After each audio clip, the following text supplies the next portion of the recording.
So I heard Dodge is hiring a chief donut maker, huh? I wonder who's the perfect person for that. Well, Dick, here's the deal. I'm the best there is, plain and simple. I mean, I wake up in the morning, I piss excellence. Thank you.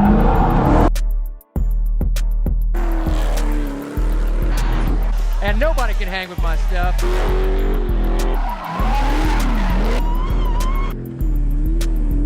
Just a big, hairy American winning machine. If you ain't first, you're last.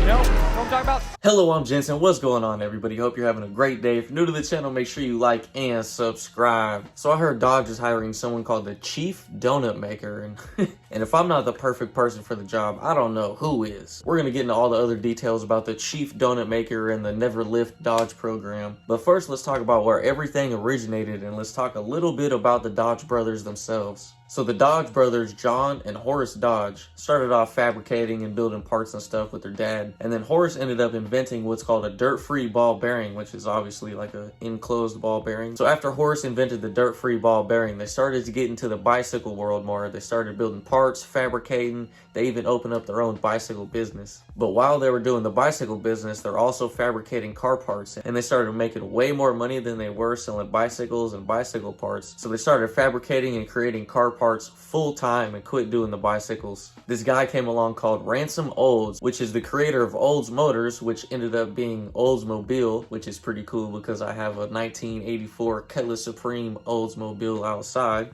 But anyway, the Dodge brothers were hired by Ransom Olds and they started building engines and transmission for Olds Motors. While all this was going on, there was a dude named Henry Ford that was also an inventor and fabricator. Henry ended up building his first car, which was called the quadricycle. It had an angle iron frame, it had a leather belt and chain driven transmission. It was a 2-cylinder that had 4 horsepower and it sold for $200. After Henry Ford sold a few of these quadricycles, he used that money to open up Detroit Automotive Company, and he did that in 1899. It only lasted 2 years though, because Henry Ford was more of a fabricator and engineer rather than a marketer, so he forgot to tell people to come buy his new cars. So he ended up going bankrupt and the company ended up going under. 2 years later, in 1901, he ended up building a 2-cylinder race car and he set a speed record at a horse track. He ended up winning $1,000 and a little bit of fame, which he used to his advantage because he ended up coaxing investors into loaning him money for the Henry Ford Company. His inventors wanted to create a lighter weight passenger car, but he ended up building a 4-cylinder race car to try to break his old record in the 2-cylinder race car that he built. So you can guess that his investors and him were not getting along at all. So in 1902, he ended up leaving. So after he left Henry Ford Company in 1902, it ended up changing to the Cadillac Motor Company. In 1903, Henry Ford wanted to start another vehicle company, but nobody wanted to invest in him because all of his past adventures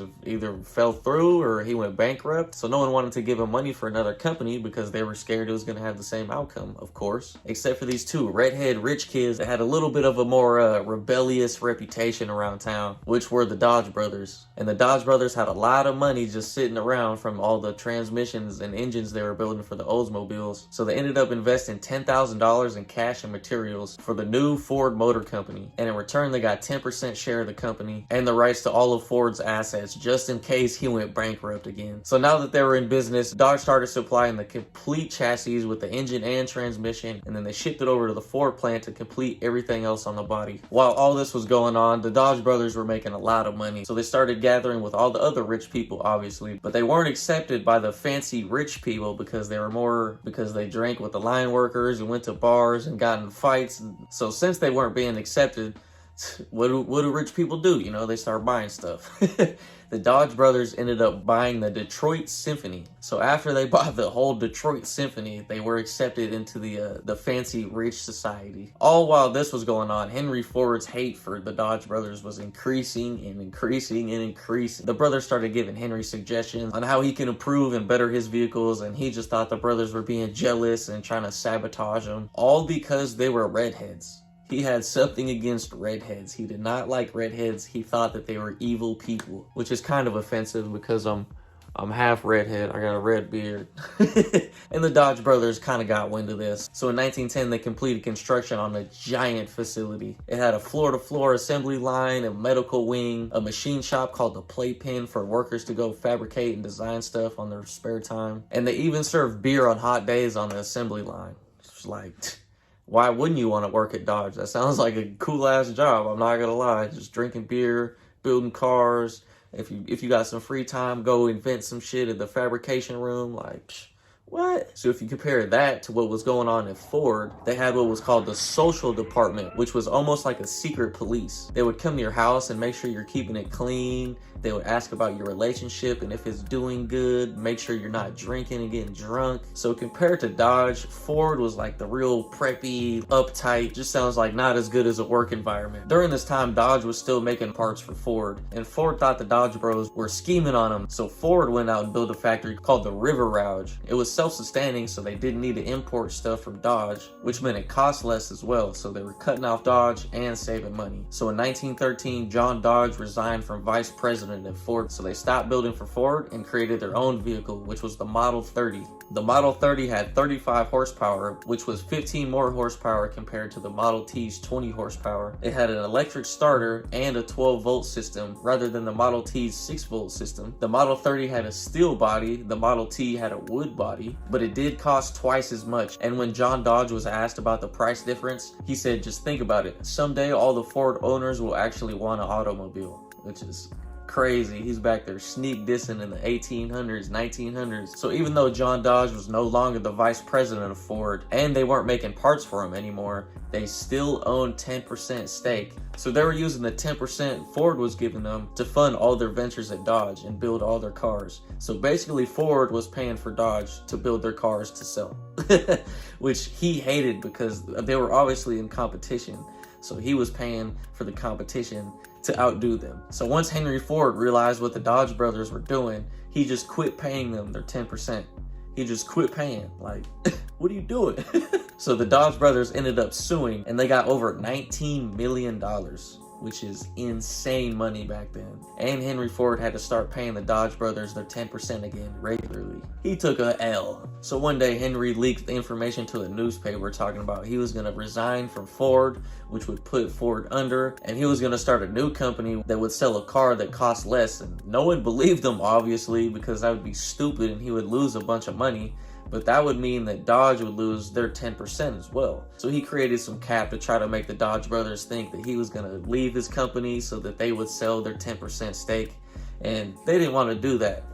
But they started to get a bunch of weird phone calls with people asking them to sell their 10%, which was pretty much Henry Ford's way of asking to buy it back by sending a bunch of people to buy it from him. But they were not going for it. The Dodge brothers ended up going to sell their 10% stake for $25 million, which freed Ford from Dodge. Dodge no longer owned 10% of Ford. Their original investment in the Ford motor cars was around $250,000, and in return, they ended up getting $760 million in today's money, which is a crazy return. $250,000 to $760 million. That's insane. I wish I could do that one day. That's a nice return of investment. As you guys know, the Dodge brothers ended up having a very successful venture in making a bunch of different cars, but they ended up both passing away. The widows of John and Horace ended up going to sell off the company for $146 million, which is the equivalent to $2.13 billion in 2020. So it's safe to say they got a nice little chunk of change for the company. And at the time, it was the largest cash transaction in history. So rest in peace to the Dodge brothers, and a huge thank you for what you guys did for the car community. Without the Dodge brothers, Ford probably would have never made the Model T, and without Ford, the Dodge brothers probably would have never made the Model 30. So the Ford and Dodge rivalry is pretty cool, and obviously it still goes on today. So now that we talked a little bit on the history of the Dodge brothers, let's talk about the Never Lift program that Dodge just announced not too long ago. So first off, the Never Lift program includes a bunch of stuff, including the 25/8 operation, which means during those 8 weeks, they're going to give away 25 cars. They're also introducing power brokers and direct connection. The power brokers pretty much consist of car dealers that are more performance focused, and the power brokers will have the direct connection, which means that you'll be able to go to those dealers and get your Dodge modified a lot easier than before. They have a 24-month plan, and they're going to announce one product or automotive enthusiast related announcement every 3 months. And the main thing I'm focused on is Dodge is looking for an ambassador of the Never Lift program who embodies the spirit of the founding Dodge brothers. If I'm not the perfect person that resembles the Dodge brothers. And the things included with being an ambassador is you get a free Hellcat, you get a $150,000 a year salary, you get a bunch of Dodge clothes, and you get personalized business cards with the title Chief Donut Maker. And they're supposed to release more details either today or later on this week. So I am extremely excited to see who they're gonna pick. I have no idea who they're picking. I have a feeling that Dodge is going to keep ignoring me. They've been ignoring me since 2018, which I don't understand why. I'm a great ambassador for Dodge. I don't know how many Hellcats and just Chargers in general that I've sold or inspired people to buy. The amount of people that I've introduced into Dodge and people who are non-believers that don't like Dodge, they don't think they're fast. A lot of people that think that you can't drift them. A lot of people that think that you cannot drift these cars. I've proven them wrong. I'm pretty sure the Dodge brothers would be proud of how I'm driving this vehicle, how it's supposed to be driven. It's not babied, but it's still taken care of. It's still well maintained. It is garage kept, but it's not a garage queen. You know, it doesn't go to car shows and park. It goes to the track. It performs. I do drift days, go through sets and sets of tires, explode the tires, have the tire flap all on the quarter panel. I'm gonna start doing drag racing, so that's gonna be a whole nother aspect of the Dodge world that I'm gonna get into. And this car will go nines. Mark my words, this car is going nines. I know a lot of you guys would agree with me on this too, that I would be the best ambassador for the Chief Donut Maker. I mean, you guys have seen what I do to my Hellcat, and this is coming out of my pocket that I pay for. So just imagine the type of content and things that I can create if I had a free Hellcat and that $150,000 salary. The type of content and videos and just pure driving that I would be able to do with that advantage would be incredible. I didn't want to say it, but I'm probably the best driver in the world in the Dodge Charger. I've seen a lot of people that drive these things extremely well, but I'm probably the most comfortable and most precise driver in this vehicle. I know there's going to be a lot of people that argue that, but if you don't have video or proof of you sliding on the track 4th, 5th gear religiously every week, not just doing little donuts, actually going on the track and really drifting, not power sliding, not doing little donuts, actually drifting. And like I said, there's a few people that drive these cars extremely well, so I'm not downplaying their abilities whatsoever, but I do have to say one time for the one time, but I am the best Hellcat drifter in the world. I'll put that title on it, and and I'm not saying I'm the best drifter in the world. That's I'm far from the best drifter in the world, but with this platform, this car specifically, I'm the best in this vehicle. The only thing I can do is hope I get the Chief Donut Maker. That's the only thing I want. I'm not gonna lie. I've been trying to become an ambassador or just work with Dodge in general since I bought this Hellcat. In 2017, 2018, I've messaged them I don't know how many times, and they have never ever responded or even read a message, which sucks, I'm not gonna lie, because I know a few people that have been hit up by Dodge, and they definitely don't do near as much for the Dodge community as I do. I know there's gonna be a lot of people saying, oh, Dodge doesn't want you as an ambassador because all the street driving and stuff you do. Well, if you guys have been paying attention, I haven't done street driving or street drifting in a long time. I've been sticking to the racetracks, and for that specific reason, I want to get more sponsorships. I want to be more of a responsible representation of the companies that are sponsoring me, and just a better representation of my business and myself in general, you know? Trying to elevate and become more professional, more business friendly. So I have definitely stepped away from all the street stuff. So if you were to say that Dodge wouldn't want me as an ambassador because of the street stuff, I don't do that anymore. So you can't use that as a reason why they don't hit me up. I don't get it. I don't get it. Why are you ghosting me, Dodge? I love you.